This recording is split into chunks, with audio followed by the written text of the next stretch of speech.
uyangikhalisa, nezinkulumo zakho ziyamangalisa. Ngiyacaca mhlaba uwazi uyawufanisa. Kunabantu abasolayo leso sinto abazosehlisa ngamanzi, kunokuthi ubonge wena usicathanisa nabangani. Ey'mbili isakuvezelele emhlathi, isakunikeza isandla sekudla, usengasazi isandla senqele sempilo. Ey'mbili ngumthakathi, ayinaso nesekuhlangana nawe isikhathi. Ukukhumbula ngathi kuwe akubalulekile ukuthi uqhamukaphi, umaphi kanjani, kodwa uzokusiza uzazi uyaphi uyophelelaphi empilo lifunani. Kuleyo kutshala manje uyofunani, inani kusilikana iphutha ukufela khona.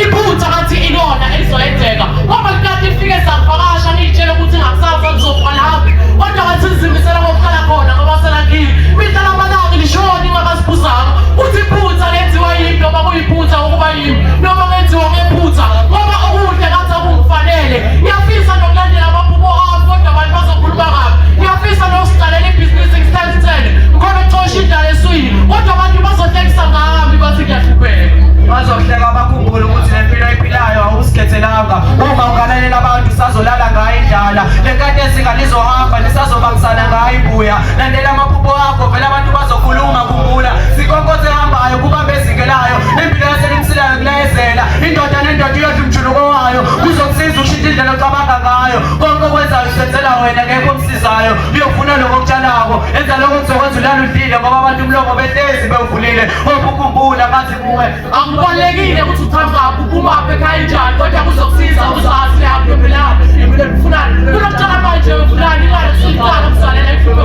kodwa kuphutha ukufela khona. Siyabonga.